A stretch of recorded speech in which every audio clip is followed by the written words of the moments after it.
కాళేశ్వర జలాలతో జగిత్యాల జిల్లా మల్యాల మండలంలోని రాంపూర్ పంప్ హౌస్ పులకించిపోయింది. రాంపూర్ పంప్ హౌస్ ను నీళ్లు విడుదలయ్యాయి. మాజీ ఎమ్మెల్యే సుంకే రవిశంకర్ పసుపు కుంకుమతో గంగమ్మ తల్లికి ప్రత్యేక పూజలు చేశారు. కాళేశ్వరం ప్రాజెక్టు వృధా అని బురద చల్లిన సీఎం రేవంత్ రెడ్డి ఇప్పుడు సమాధానం చెప్పాలని రవిశంకర్ డిమాండ్ చేశారు. ఇదే అంశంపై మరింత సమాచారం మా ప్రతినిధి సందీప్రావు అందిస్తారు. జగిత్యాల జిల్లా మల్యాల మండలం రాంపూర్ పంప్ హౌస్ వద్ద ఉన్నాం. నీరు విడుదలైంది. రైతులకు కాళేశ్వరం జలాలు అందబోతున్నాయి. గొలుసుకట్టు చెరువుతో సహా కూడా ప్రతి ఒక్కరికి నీరు అందబోతోంది. మరి ఈ సందర్భంగా చొప్పదండి మాజీ ఎమ్మెల్యే సుంక రవిశంకర్ గారు అలాగే స్థానిక బీఆర్ఎస్ నాయకులంతా కూడా ఇక్కడ సంబరాలు నిర్వహించారు. ఎందుకంటే కేసీఆర్ కట్టినటువంటి ప్రాజెక్టు కాళేశ్వరం, ఆ ప్రాజెక్టు నుంచి నీళ్లు వచ్చాయి. పసుపు కుంకుమ అలాగే ఇక్కడ పూజలు నిర్వహించినటువంటి సందర్భం. మరొకసారి మాజీ ఎమ్మెల్యే గారు రవిశంకర్ గారు మనతో పాటు ఉన్నారు. ఒకసారి మాట్లాడదాం. సరేంటి వాళ్ళు ఎంత పెద్ద కార్యక్రమం చేశారు, ఏంటి అసలు? కేసీఆర్ గారు ఆనాడు తెలంగాణ రాష్ట్రం కోసం నీళ్లు నిధులు నియామకాలని కొట్లాడితే ప్రప్రథమంగా మరి మహారాష్ట్రలో తెలంగాణ రాష్ట్రం రాకముందు మహారాష్ట్రలో దాదాపుగా చిన్న చితగా 72 ప్రాజెక్టులు గోదావరి నది మీద కడితే మన తెలంగాణ ఎస్ఆర్ఎస్పి ప్రాజెక్ట్ అనేది ఒక ప్రశ్నార్థకంగా మిగిలిపోయి తెలంగాణ ఎడారిగా మారినటువంటి సందర్భంలో ఆనాడు తెలంగాణ వచ్చిన సందర్భంలో ఎస్ఆర్ఎస్పి పునరుజ్జీవ పథకం కాళేశ్వరం ద్వారా నిర్మాణం చేయాలని చెప్పి సృష్టి ఒక మరి గోదావరి నది మీద కాళేశ్వరం అనేటువంటిది చాలా అద్భుతంగా ఒక నిర్మాణం చేసుకొని ఇవాళ కలలో కూడా ఊహించారు. కలలో కూడా ప్రపంచంలో కూడా ఎవ్వరు చేయనటువంటి ఒక అద్భుతమైనటువంటి సృష్టి ఇవాళ ఎస్ఆర్ఎస్పి పునరుజ్జీవ పథకం. కాళేశ్వరం జలాశయాల ద్వారా ఇవాళ తెలంగాణ గుండెకాయ అయినటువంటి మిడ్మానేర్ ద్వారా, అదేవిధంగా గాయత్రి పంప్ హౌస్ ద్వారా ఇవాళ నేను ఇవాళ కాంగ్రెస్ ప్రభుత్వం ఉన్నటువంటి కాంగ్రెస్ నాయకులకి ఒకటే ప్రశ్నిస్తా ఉన్నా. ఇవాళ ముఖ్యంగా కాళేశ్వరం కూలిపోయిందని, కాళేశ్వరం 1 ఎకరానికి కూడా నీళ్లు రాలేదనే సన్నాసులకు, చవటలకు, దద్దమ్మలకు ఇగో నేను ఇదే ప్రాజెక్ట్ చూపిస్తా ఉన్నా, ఇగో ఇవి కాళేశ్వరం నీళ్లే. Gayatri pump house Kaleshwaram project లో భాగం కాదా? మరి నంది పంపులు కాళేశ్వరంలో భాగం కాదా?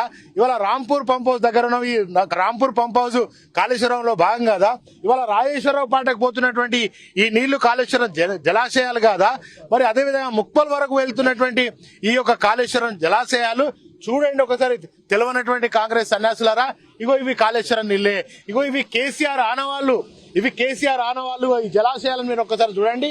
ఇగో ఇవి కేసీఆర్ ఆనవాళ్లు తుడిచిపెడతా అన్న సన్యాసులకు ఇక్కడ రండి, చొప్పదండి నియోజకవర్గానికి రండి, ఈ కాళేశ్వరం జలాశయాలను చూడండి.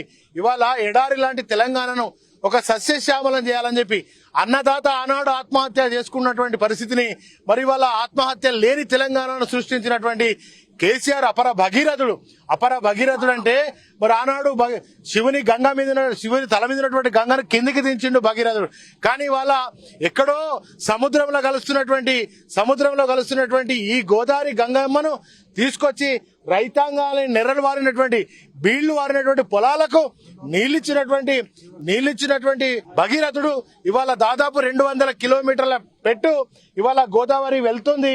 ఈ గోదావరి ఎంబడ మరి లక్షలాది ఎకరాలు పంటలు పండించుకుంటున్నాడు. తెలంగాణ అన్నపూర్ణగా మారింది. తెలంగాణ దేశానికి అన్నం పెట్టే స్థాయిలో వచ్చింది అంటే అది కేసీఆర్ గారి అపర భగీరథుడి పుణ్యమే. ఇవి కాళేశ్వరం జలాశయాలు మాత్రమే. ఇది నంది పంపుల నుంచి వచ్చినాయి, ఇది ఎల్లంపల్లి ద్వారా వచ్చినాయి. ఎల్లంపల్లిని కూడా పూర్తి చేసింది మేమే. మరి ఇవాళ Gayatri pump house, Nandi pump house, Rampur pump house, Rayacharapeta pump house, Mukpal వరకు మరి గోదావరి ఎస్ఆర్ఎస్పీలకు నీళ్లు రాకపోతే, మహారాష్ట్ర ద్వారా అక్కడ కట్టినటువంటి ప్రాజెక్టుల ద్వారా నీళ్లు రాకపోతే ప్రత్యామ్నాయం ఏం చేయాలి? ఈ తెలంగాణ రైతానికి నీళ్లు ఎట్లు ఇవ్వాలని చెప్పి ఇవాళ ఎక్కడో పాతాళ లోతంలో ఉన్నటువంటి గోదావరమ్మను ఎత్తుకు పైకి తీసుకొచ్చినటువంటి భగీరథ ప్రయత్నం అసలు భగీరథ ప్రయత్నం ఇది. ఇంత గొప్ప ప్రయత్నం చేసినటువంటి అపర భగీరథుడు మన కేసీఆర్ గారు. మరి ఇవన్నీ కనబడతలేవు కాంగ్రెస్ వాళ్లకు, ఆ సన్యాసులకు, దద్దమ్మలకు, చవటలకు. ఈ యొక్క కాళేశ్వరం ప్రాజెక్టు కానీ కాళేశ్వరం నీళ్లు కూడా కనబడతలేవా? ఒక్కసారి ఆలోచన చేయండి. కనుక ఇప్పటికైనా కాళేశ్వరం మాత్రమే తెలంగాణకు శ్రీరామ రక్ష, కాళేశ్వరమే పెద్ద దిక్కు. కాళేశ్వరం లేకపోతే తెలంగాణ ఎడారిగా మారుతుంది అనడానికి సాదృశ్యమే ఇగో ఈ ఎస్ఆర్ఎస్పి పునరుజ్జీవ పథకము వాస్తవంగా మన చొప్పదండి ప్రాంతంలో ఈ మల్య కావచ్చు, కొడిమేలు కావచ్చు, ఈ ప్రాంతాల మొత్తం కూడా నీటి కటకట ఉంటుండే, అది తగ్గిపోయింది. దీన్ని ఇప్పుడు ఈ రకంగా చూస్తే రైతులు సంతోషంగా ఉన్నారు. మరి ఎట్లా మరి దీన్ని ఇప్పుడు కాళేశ్వరం వృధా అంటున్నారు కదా. ముఖ్యంగా చొప్పదండి నియోజకవర్గం కాదు, తెలంగాణ ప్రాంతం అంతా కూడా ఒక మెట్ట ప్రాంతం, ఎడారి ప్రాంతం. ఈ ప్రాంతంలో తాగుదామంటే కూడా నీళ్ళ కరువు ఉండే, సాగుకు నోచుకో ఇక్కడ నుంచి బొంబాయికి, భీవండికి, మస్కట్ కు, దుబాయ్కి వలసలు పోయినటువంటి పరిస్థితి ఆనాడు కేసీఆర్ గారు ముఖ్యమంత్రి కాకముందు ఉండే. కానీ ఇలా వలసలు వాపసు వచ్చేసినాయి.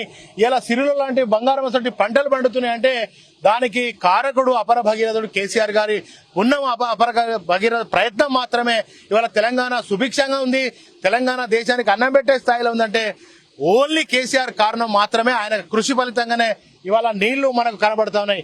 ఎడారి లాంటి ప్రాంతం, ఆత్మహత్యలు ఉన్నటువంటి ప్రాంతం అంతా కూడా ఇవాళ బ్రహ్మాండంగా సుభిక్షంగా మారింది, అన్నపూర్ణలాగా మారింది.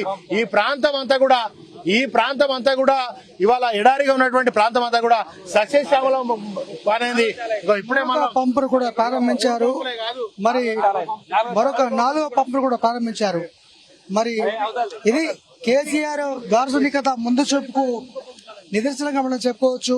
మాజీ ఎమ్మెల్యే రవిశంకర్ గారు, అలాగే స్థానిక బీఆర్ఎస్ నాయకులు అంతా కూడా ఇక్కడ సంబరాలు నిర్వహించారు. కారణము కాళేశ్వరం వృధా అనేటువంటి దానికి తామే సమాధానం చెప్తున్నాము. అవుతుంది కాళేశ్వరం ఎందుకు వృధా, మరి ఎక్కడికి వెళ్ళి వస్తున్నాయి, దానికి వీళ్ళంతా కూడా సమాధానం చెప్పాలి. రేవంత్ రెడ్డి సమాధానం చెప్పాలని కూడా మాజీ ఎమ్మెల్యే సుంకె రవిశంకర్ డిమాండ్ చేస్తున్నారు. ఇది మొత్తంగా నినాదాలు కొనసాగుతున్నాయి. పెద్ద ఎత్తున కూడా రైతులు ఇక్కడికి వచ్చారు. వారంతా కూడా తమ సంతోషాన్ని వెళ్లిబుచ్చుతూ తమంతా కూడా కేసీఆర్ కాళేశ్వరం ప్రాజెక్టు నుంచే తమకు నీళ్లు రావడంతో తమ పంటలు పండిస్తున్నామని కూడా రైతులు చెప్తున్నారు. అప్పుడు భగీరథుడు కేసీఆర్ గారిని కూడా వీళ్ళంతా కూడా చెప్తున్నారు. కెమెరా పర్సన్ మనోజ్ కుమార్ తో సందీప్ రావు, టీ న్యూస్, జగిత్యాల జిల్లా.